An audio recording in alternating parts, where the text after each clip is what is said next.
Well, Jay Hakes, welcome to the Climate Pod. Ty, it's great to be with you. Well, your new book, Energy Crises, Nixon, Ford, Carter, and Hard Choices in the 1970s, walks the reader through a decade of consequential events and decisions that would eventually reshape American energy policy. But I actually want to start our conversation before the 70s because I think it's important to set the scene for what eventually played out in that so important decade. In 1959, President Eisenhower established one of the earliest American stances on the influence of foreign oil by enacting an oil import quota. So, what was President Eisenhower's rationale for this? Well, there were two rationales for putting quotas on foreign oil imports. One was sort of the military aspect of it, because this was during the Cold War. And we always believed that the Russians had eyes on taking over Saudi Arabia and maybe Iran earlier. So we didn't want to become too dependent on that area of the world for oil, even though we knew we would be eventually. But then there was, like many things in energy, there was a political component to it. And in those days, Sam Rayburn from Texas was the Speaker of the House, and Lyndon Baines Johnson from Texas was the was the Majority Leader in the Senate. So the domestic oil industry wanted to be protected. So if you read Eisenhower's memos justifying putting that on, it had a national security. He said, I don't want to have to send troops into the Middle East, which was pretty prescient, actually. But in the background, it was a very political decision as well. Well, throughout your entire book, conflict in the Middle East and American energy use and American energy policy are inextricably connected. And the 1967 Six-Day War between Israel and Jordan and Syria and Egypt really set the stage for what happened in the 70s and really beyond when it came to Middle Eastern tensions and their impact on oil. So, what major energy development happened as a result of that Six-Day War?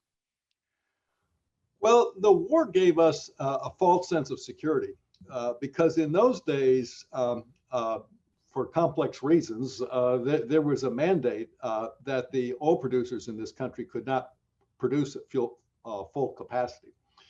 And as I say, there are multiple reasons for that. But one of the effects of it was that in an emergency, we could pump up our oil production and offset shortages elsewhere. And to some extent, Iran had that ability. To some extent, Venezuela had that flexibility.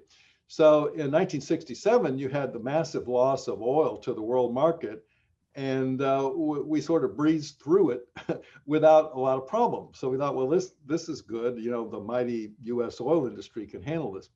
What we didn't realize at the time was that the demand for oil in the United States was rising faster than our ability to increase our production.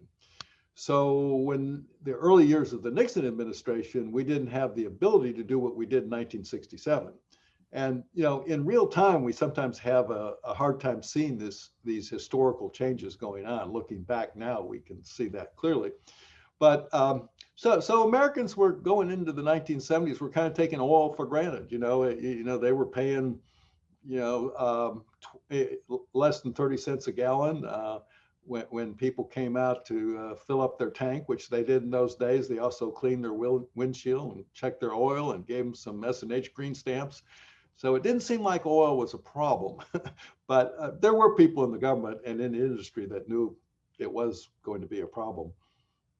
And the oil, sorry, and OPEC was started around that same time, correct?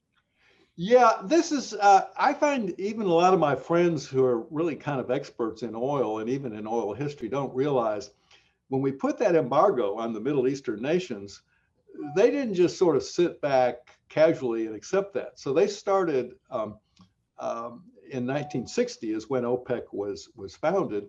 And one of their founding doctrines was that we want to eventually own these companies that operate in our country. We don't want them to be organized or owned by other countries. And at first we just kind of laughed about that and said, oh, they don't have any power. Well, eventually they did have power. So the whole world was sort of getting poised to go through this huge change as the American oil companies didn't have the sway internationally that they had in the good old days. Yeah, that obviously proved to be critically important. I want to talk about nationalization of oil companies because obviously, that was really effective for the OPEC countries. Was that idea ever brought up by American politicians to nationalize our oil companies, our oil assets? Well, when you write a book at this stage, you have the ability to go back and look at materials that were classified at the time. So going back, it was a preoccupation at the White House. Secretary of State Kissinger and President Nixon talked about it a lot. Senior officials in the press were aware of it, but it didn't get much coverage in the press, and the U.S. government wasn't real transparent about what was going on. So this is an example where sort of the architecture of international energy is changing fairly rapidly, and there's not a lot of public awareness of it. But it was a big deal.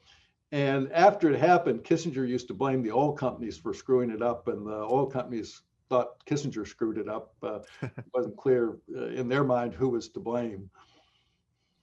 Well, Kissinger was part of President Nixon's administration, obviously.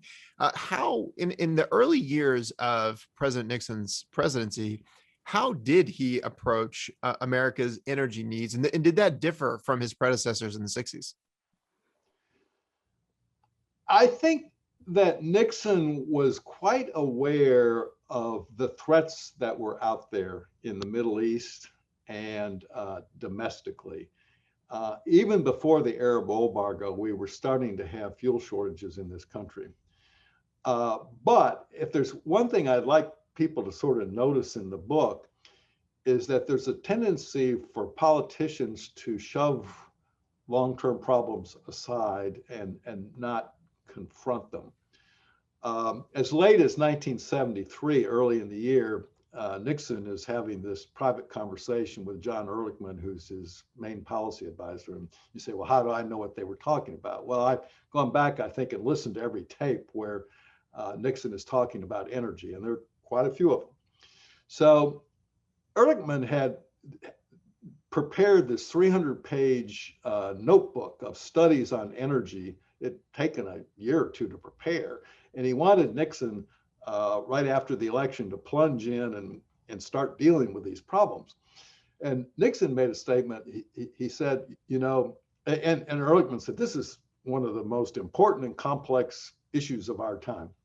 So Nixon said, well, I don't think people are going to start complaining about this till their air conditioning goes out.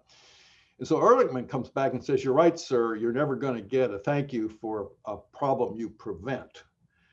Now, this applies to that particular situation, but I probably could point to other things in government, even in the area of energy and environment, where that has been the tendency.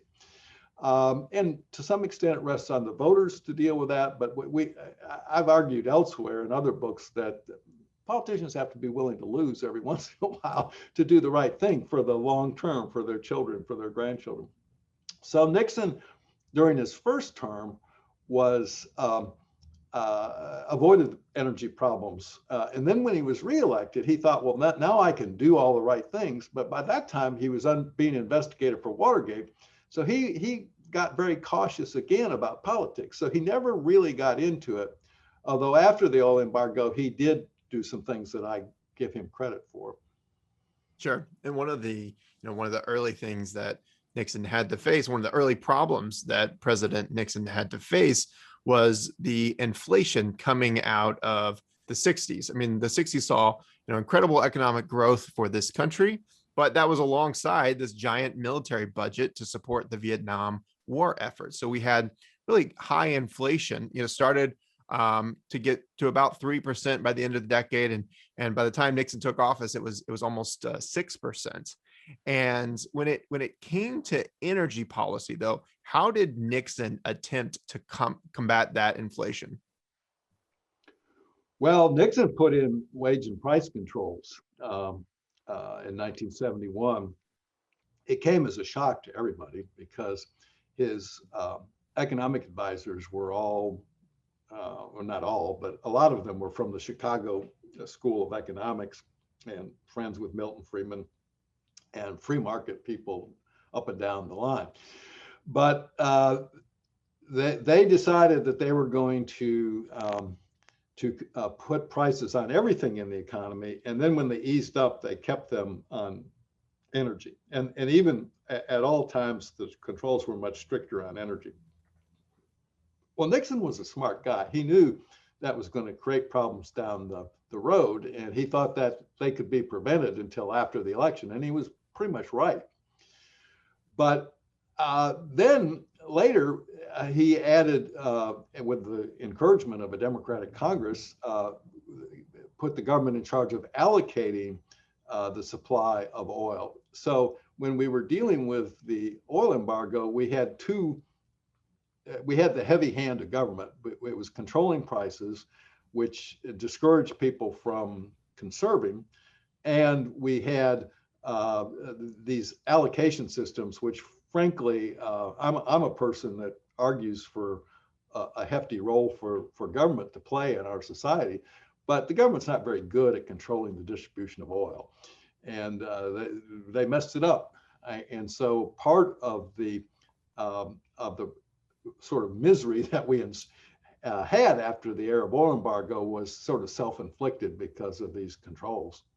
Sure. And that cost of living council, which managed those price controls, who led this council and what were their major responsibilities? Well, the council was made up mainly of academics. I kept going back to try to find White House interference in the council in price setting.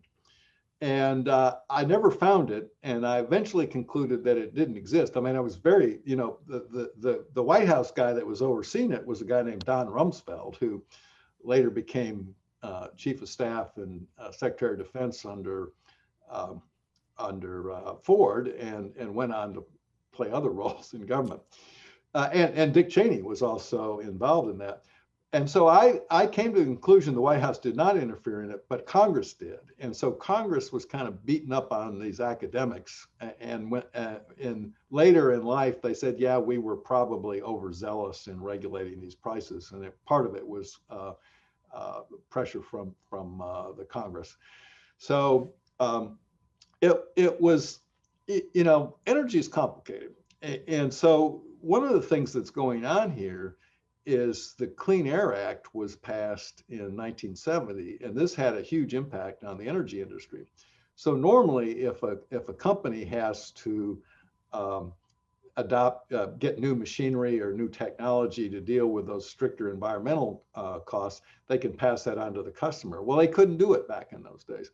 So I argue that, and I think this is a different perspective than people had taken before.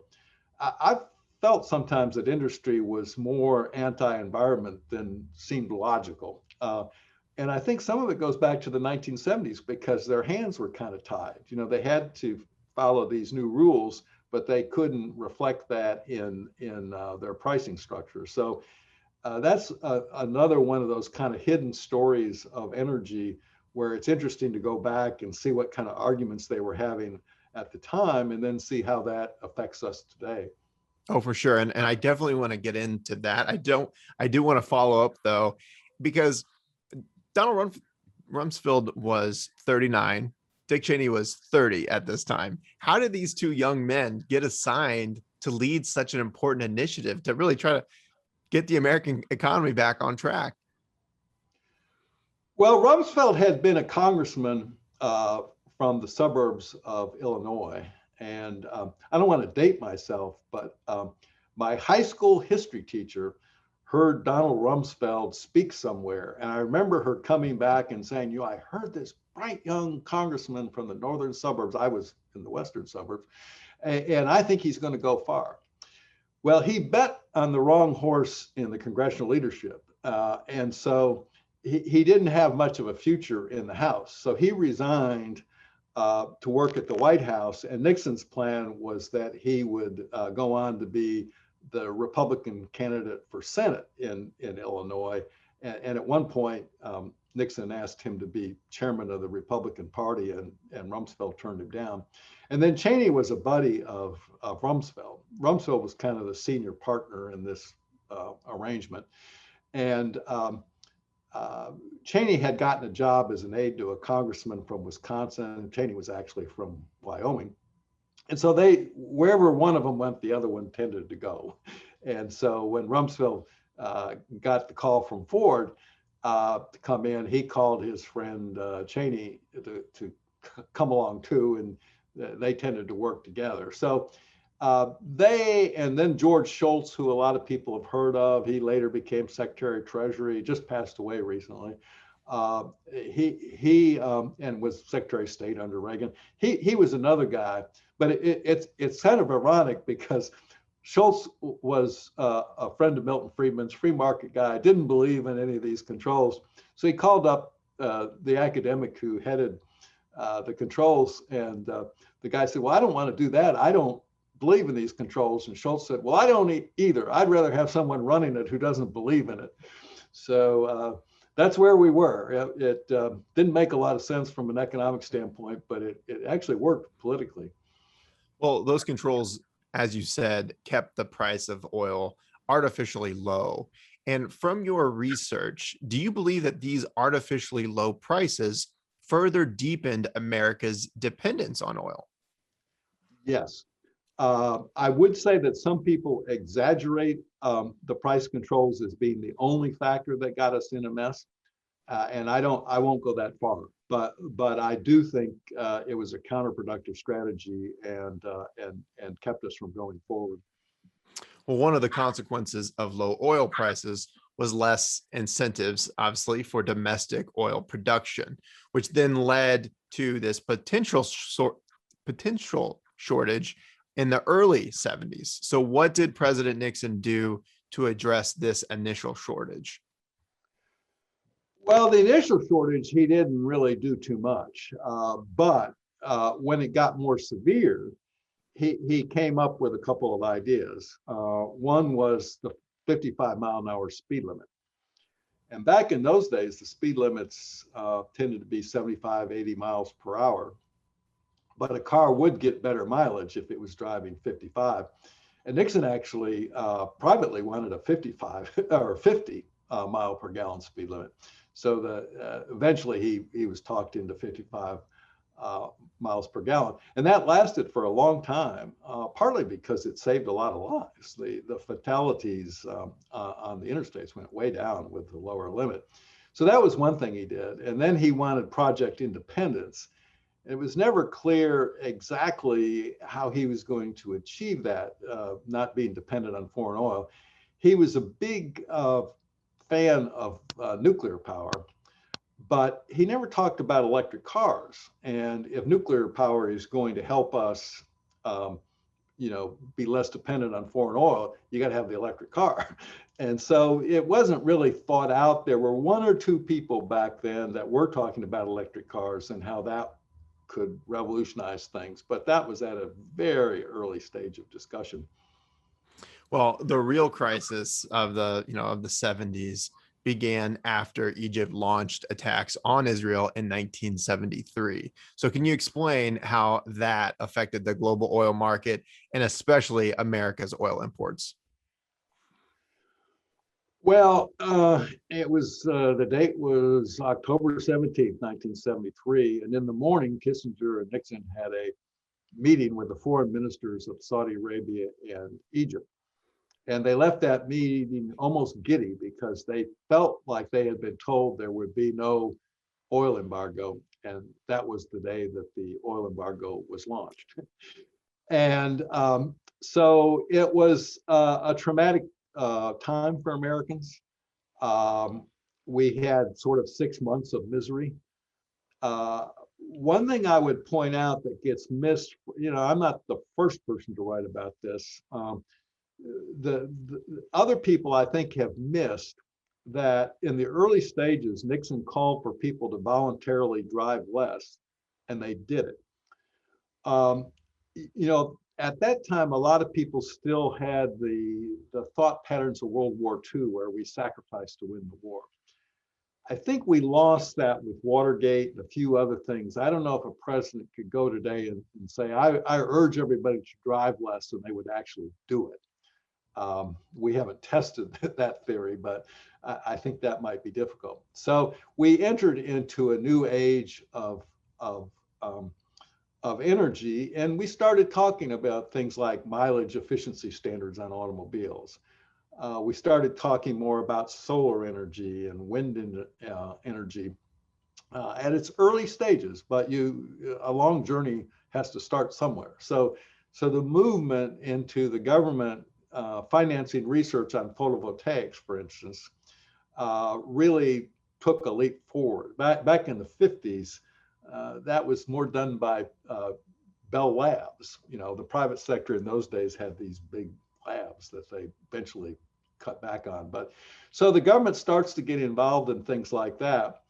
And you can see that, and even things like the oil machine technology that we call today fracking, which involves a lot of different aspects about oil exploration and development. A lot of that starts when Gerald Ford was president. So this embargo causes a lot of people to take energy more seriously. The budgets for energy research and development are growing. Um, we didn't pass energy taxes, gasoline taxes. Those were big topics under both Ford and Carter. But we did do a lot of things. A lot of what we call the modern energy era, you can sort of trace back to then when they started. The National Science Foundation was doing the photovoltaic work that was transferred to an agency that later became the Department of Energy. So the roots of a lot of the current way of doing things you can trace back to that period. Yeah, that oil embargo of 1973 really shook up President Nixon and made him want this desire for for less dependence, American dependence on foreign oil. You mentioned Project Independence, which independence I would think means we don't depend on anyone else. But the Nixon administration really goes out of their way to tell Saudi Arabia that America will still be purchasers of Saudi oil. So what was the American-Saudi relationship like in the early 70s, and why was that so important to President Nixon? Well, I think, again, this is a huge contribution of the book because I was able to get access to a lot of our private discussions with Saudi Arabia during that time. And almost every book that's written on that period, whether it's about the presidency or about energy, doesn't pay it its due.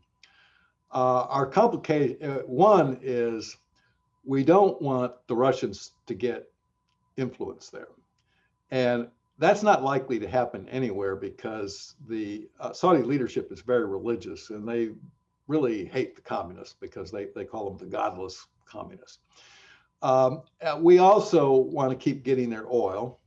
We also want them to buy our military weapons. I mean, the expenditures of Iran and Saudi Arabia on U.S. weapons was immense. I mean, enough to be a big factor for the defense industry. And we don't want someone like Libya's Gaddafi to come to power there. So, we're trying to protect Israel. We're trying to maintain the Saudi relationship. King Faisal was very anti-Israel. But our relationship with Saudi Arabia is not very well understood because so much of it is private conversation. So like during the oil embargo, our whole country is being thrown into a loop. We're having pleasant lunches with cardamom tea being served and friendly relations with Saudi Arabia, urging them to keep buying our military weapons.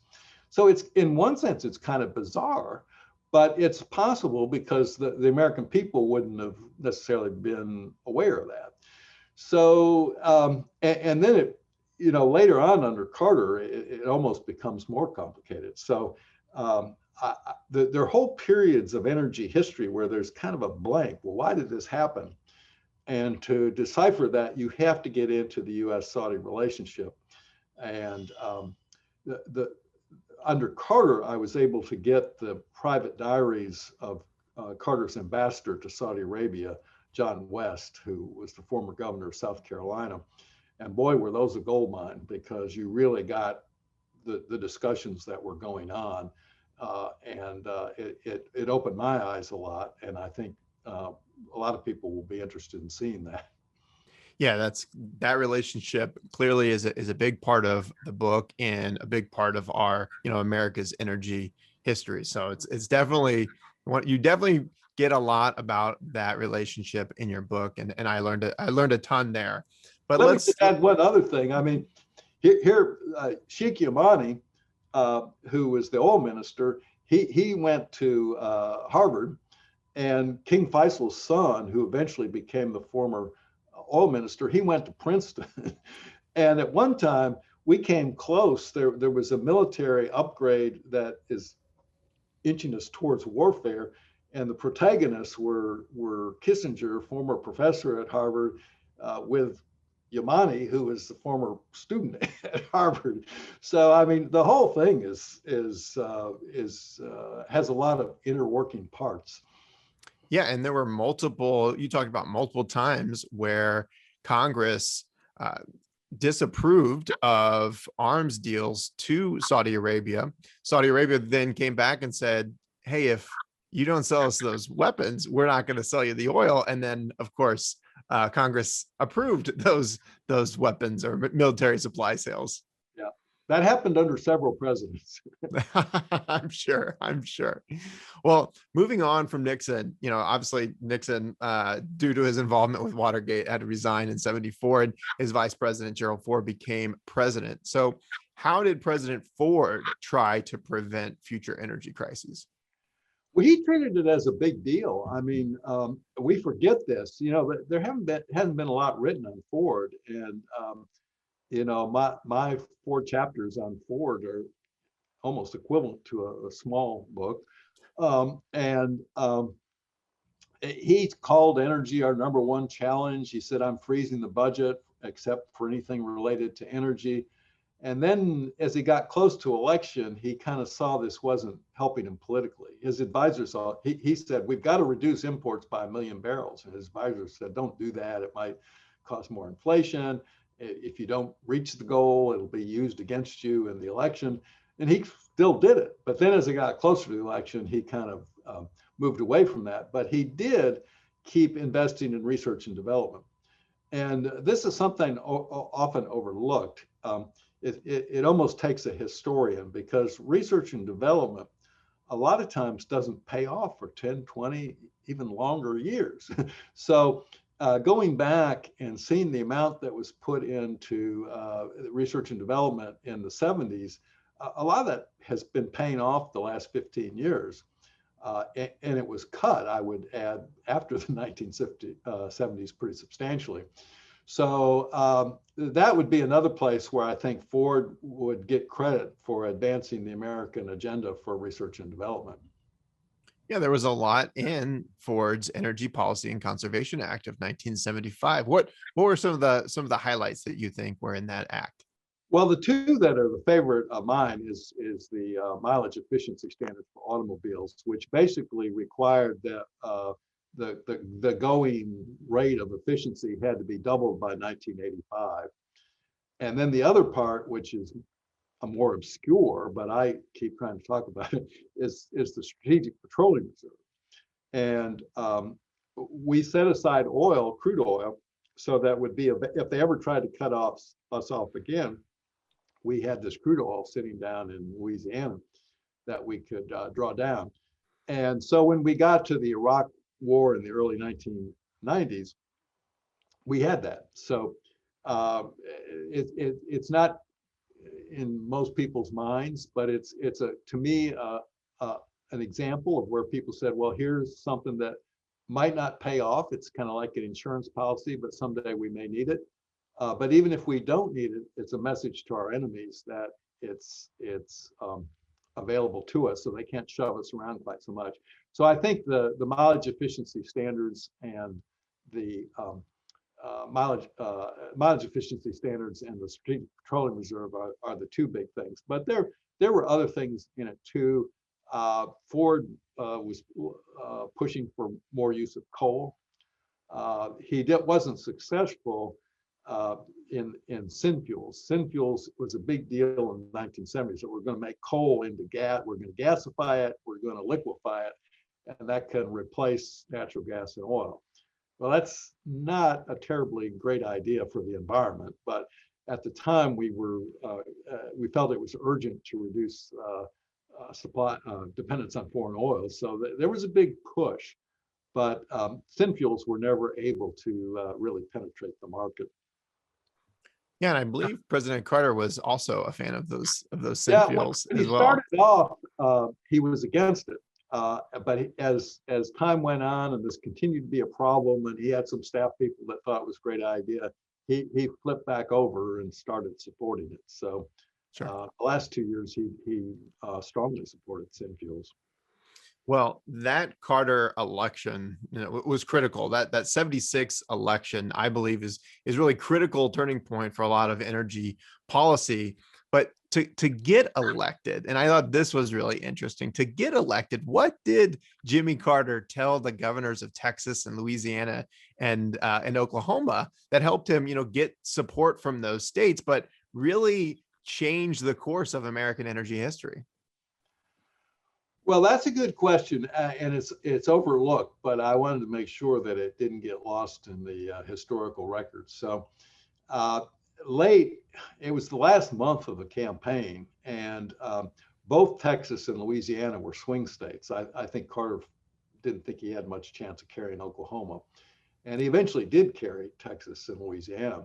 But to make that more likely to happen, he said he was going to take a look at deregulating natural gas prices, and that was taken as a commitment he would do that. And that wasn't such a wild idea because the Senate had already voted for phased decontrol of natural gas prices, but the House hadn't gone along. So when Carter got in, he went with the House position, which was to delay. And you could tell he was torn. I mean, one of the advantages when he gives a major speech, I go through all the drafts of the speech. So he'll handwrite in the margin what he thinks about stuff, and he was a little uncomfortable with these speeches saying we're not going to just ignoring the natural gas deregulation issue, and it kind of blew up on him because the governors of Texas and Oklahoma were both Democrats who had vigorously supported him. In those days, the governor of Louisiana was also a Democrat, so they felt burned by this, and it's hard to exaggerate how difficult natural gas has been for the United States as an issue, going back to the 50s, and some of the most brutal fights in the Truman and Eisenhower administrations, and certainly under Carter. So when Carter was trying to craft this new energy policy, he called it his comprehensive energy policy. The gas part of it was always the volatile part that would kind of blow up and make it hard to put a majority coalition together. Well, what were some of President Carter's major energy accomplishments during his administration?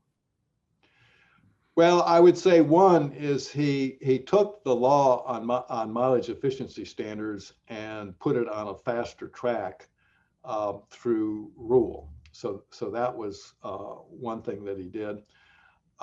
He pushed research and development. A lot of people say it was important for him to put the solar collectors on the roof of the White House, but those were the old thermal hot water collectors. Those were not the technology of the future. So what was really more important is he set a goal for the nation of getting to 20% renewables by the year 2000, and really put in place a program at the Department of Energy, well funded, that might have actually gotten us there if it had been continued.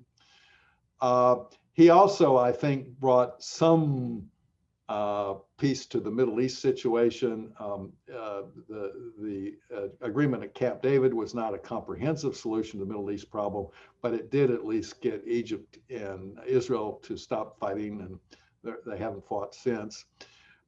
So there were a whole range of things that he did. He used the bully pulpit of the White House more than anybody else to urge conservation.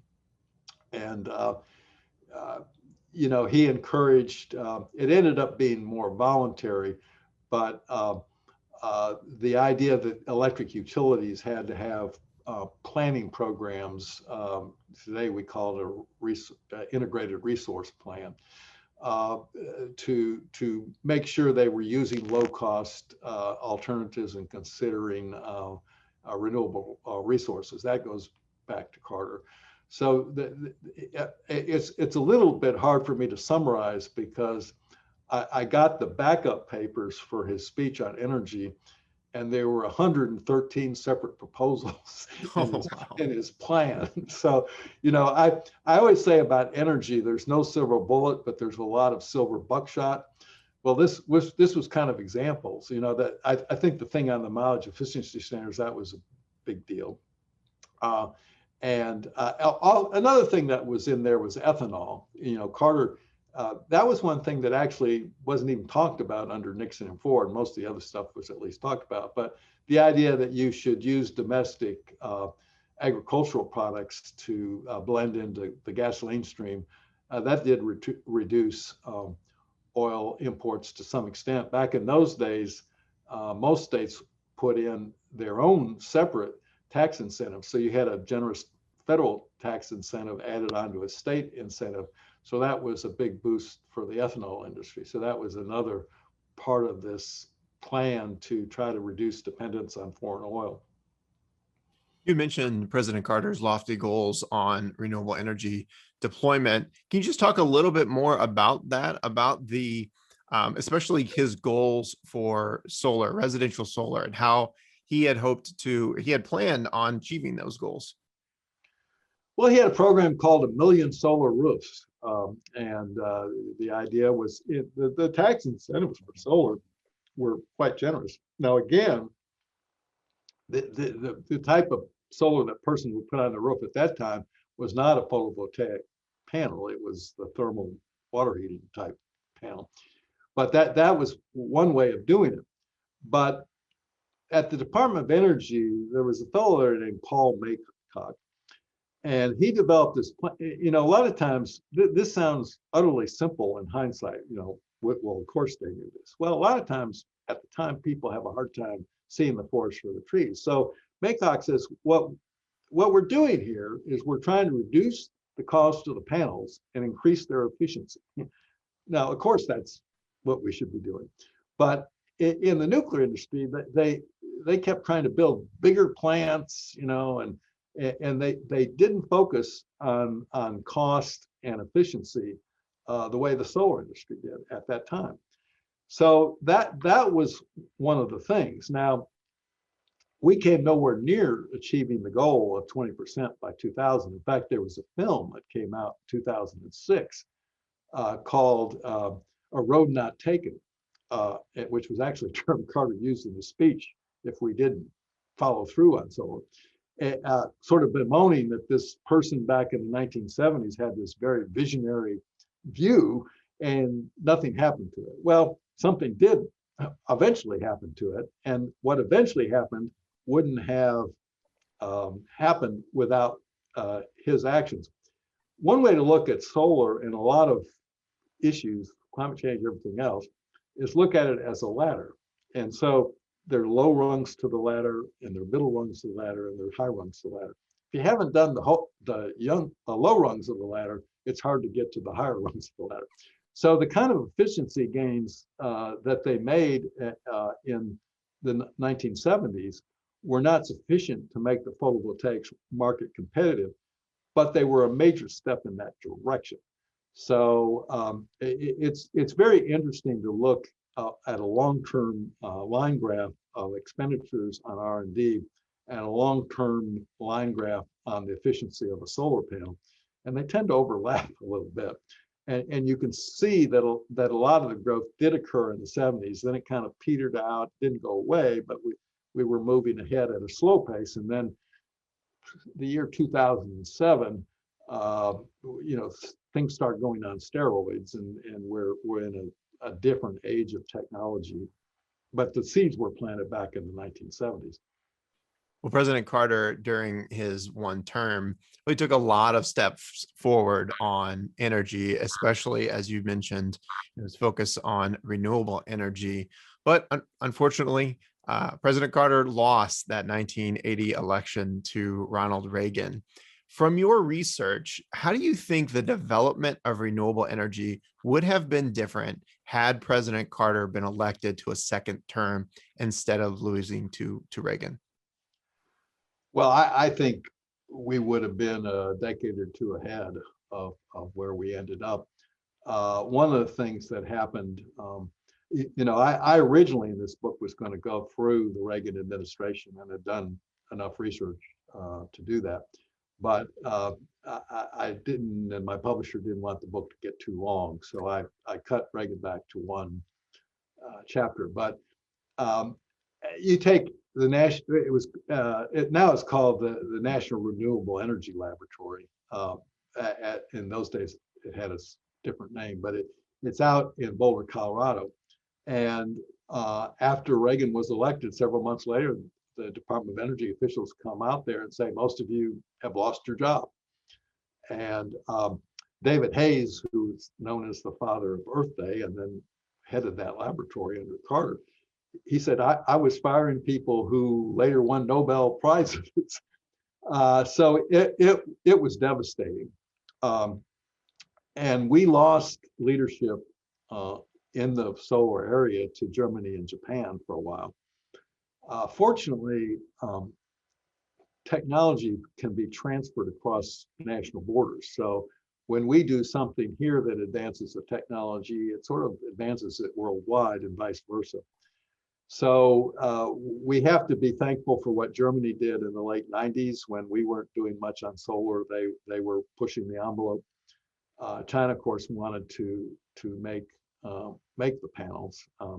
Now, I've done some lectures over in China. And one time I gave a lecture to the Communist Party of the largest province there, and I said, the future is LED light bulbs. And so after the meeting with the Communist Party, I got a message. The governor of the province wants to have a press conference with you this afternoon. And so he gets up and starts talking about LED light bulbs. What I didn't realize was he wasn't arguing that this was going to deal with climate change so much as if people were going to use them, they wanted to make them in China. China gets involved, and this is kind of good because now we're back. You go to American University today, they got a lot of people working on solar technology. So it did kind of work out. But with climate change, because carbon stays in the atmosphere for over 100 years, it sure would have been nice if we could have advanced all of this by a decade or two. And I think that could well have happened if Carter had been reelected. Well, did President Carter think much about human-caused climate change?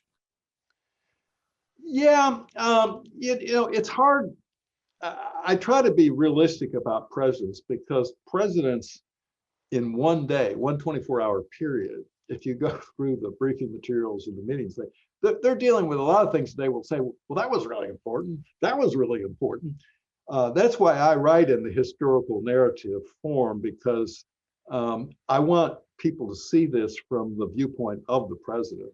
And I was the director of the Carter Presidential Library for 13 years, and we put in an exhibit there called A Day in the Life of the President. And it is a jaw dropper about just one day, historical day. We didn't make any of it up. This was a real day. How much they deal with. So, yeah, I mean, I can go back there because I'm a diligent researcher, and I can find, on that day he talked about it, and on that day he talked about it. Mainly with his science office. Frank Press, his science officer chair, was well aware of this. Gus Speth was the head of the Council of Economic Quality, or Environmental Quality, excuse me. and they were aware of it, and they talked to him about it. And so he did privately say to press, well, at press's recommendation, that we should push solar because among other benefits, it's going to help us on the climate issue. But it wasn't really linked in the public discussion. At that point, environmental groups weren't really talking about climate change. It was mainly just scientists. So it was there in the issue. It was in the background. There were a lot of important environmental studies done in the 1970s that, looking back on, were quite good studies. But in Carter's view of energy, he did, his energy legislation, one of the 113 proposals, there was one of those devoted to climate, mainly studying, funding climate studies more fully. So it was there, but not terribly visible in a public way. We talked about the deregulation of natural gas prices under Carter a little bit earlier. That deregulation toward the end of his first term, his only term, did lead to greater inflation. We saw significant inflation at the end of the 70s, partly due to raising those natural gas prices. How important was inflation in the minds of voters in that 1980 election?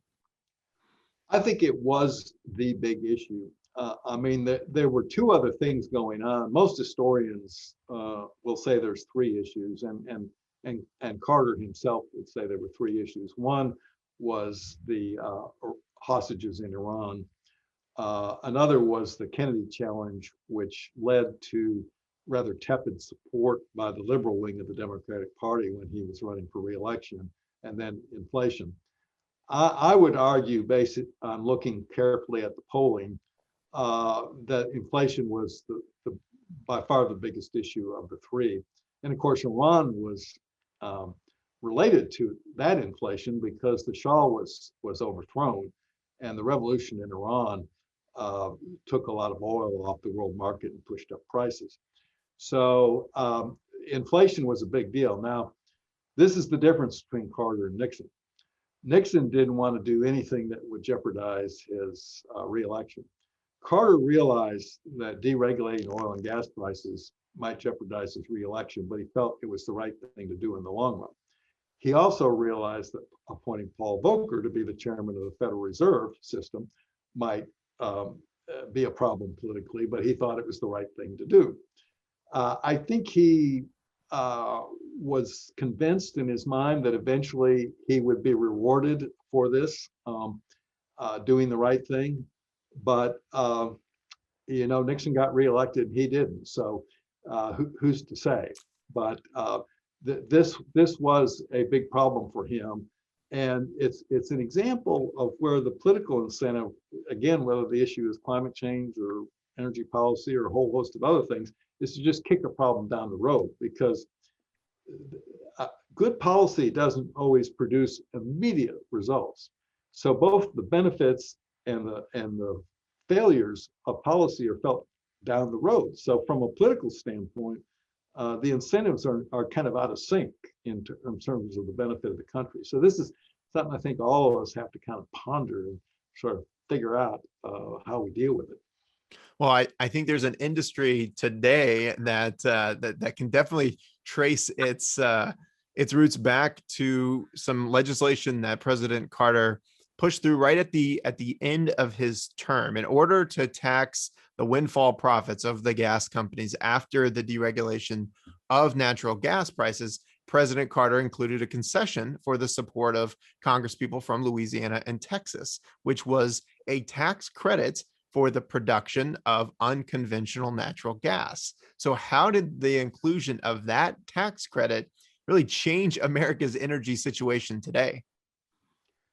Well, it changed. The tax credit itself was what kept a fellow named George Mitchell going. George Mitchell was the entrepreneur who developed the fracking technology. Fracking is actually a combination of fracturing the shale with high pressure water with high levels of efficiency and seismology, advanced technology, 3D technology, and horizontal drilling. It's those three technologies that have created the modern industry. So that Mitchell has always, before he died, and very generously endowed Texas A&M University, he gave Ford and Carter credit for getting that going. So if you want to make money in oil and gas, it's hard to protect patents. So what Mitchell did was he bought a whole vast chunk of land that had no value unless fracking would work. And he made his money off the appreciation of the land after he proved that it would work. And so it goes back to those days. And that should not be overlooked because it has changed. Now, the other thing about the windfall profits tax, and some people have written about Carter recently have scarcely mentioned the windfall profits tax. It was that pot of money that was used to fund the research in renewables. And Carter was a strict balanced budget guy, just adamant, he didn't want to run a deficit budget. So he was causing some frustration because he was talking about all this research and development, things we need to do, but he didn't want to run a deficit. All of a sudden, the windfall profits gave him the money. And so it was poured in. And of course, again, politically, the states that were being taxed, the oil producing states, they hated the windfall profits tax. And the R&D people, I'm not sure they always realized the connection between the two, but there was a very close connection. So there's the benefit you mentioned of that specific thing that the oil and gas industry, as much as they complained about it, they actually benefited from the windfall profits tax if you look at it from that perspective. And then all these other industries sort of were birthed as they got research and development money. What do you think most people don't understand? The biggest thing that most people don't understand about the oil crises that reshaped American energy policy during the 70s? I think that they don't understand how complicated it is. One thing in energy is people who have good intentions often feel like all it takes is good intentions. And it does acquire a certain level of understanding. There's a lot of wonderful statements that I was able to find. Kissinger, in the midst of the Arab oil embargo, he says, all these people come in and talk about barrels of oil and million barrels of oil. And he says, I don't know what a barrel of oil is. He says, they might as well be talking about the number of Coke bottles of oil. And then when Schlesinger prepared the energy plan for Carter, Carter wrote in the margin, the public won't understand this. I can't even understand it. And and Carter was a nuclear engineer, pretty smart guy. Now, one other thing that was created by Carter we haven't mentioned was my old agency, the Energy Information Administration. And I might be accused of a little bit of bias, but I try to be fair-minded about everything. I think EIA has elevated the basic understanding of complex energy issues for both the press and the general public, and now it's all up on the web. And there's even a page for kids there, and even sometimes energy experts go to the page for kids if they're having trouble figuring something out. So I think the lesson that I learned is you got to do your homework. I mean, one, you got to be an expert on Saudi Arabia and Iran. You got to be an expert on, the time frames. What's the most reasonable time frame for when a technology could hit the market? There's just a whole host of things out there. That's why I think history is sometimes one of the best ways to learn about something, because we sort of go through the process of how certain ideas and concepts were developed, and we hear both sides of the argument, and of course the people are interesting. We haven't talked about Bill Simon, who was Nixon's energy czar, and there's a lot of people there whom I hope make the story more interesting, even as they're absorbing a little bit on the technical side of it. Well, I'll say this. I thought I had a pretty basic understanding of the energy crises of the 70s. until I read your book and realized, wow, there's so much more that I did not know that played into this. All the, so many characters who were so relevant and important during that time period, but who later on played, really important roles in American history as well. So, and I cannot, I can't recommend your book more to anyone that wants to not only understand what happened in the 70s, but how that really reshaped American energy policy and just American politics in general over the next 50 years. So we will link to your book, Energy Crises, Nixon, Ford, Carter, and Hard Choices in the 1970s in our show notes. Jay, what else are you working on right now? Well, I like to write books. It's fun to do the research, and it's fun to try to write it in a way that people will find interesting. So I have been traveling the country, visiting science archives, looking at the development of the climate change issue. And I've been going to the presidential archives to get the viewpoint of how this was looking at the White House. And so my intent is, and I'm already writing draft chapters, is to start with Eisenhower. It was back when Eisenhower was president that Keeling first started publishing his data on the accumulation of carbon dioxide in the atmosphere.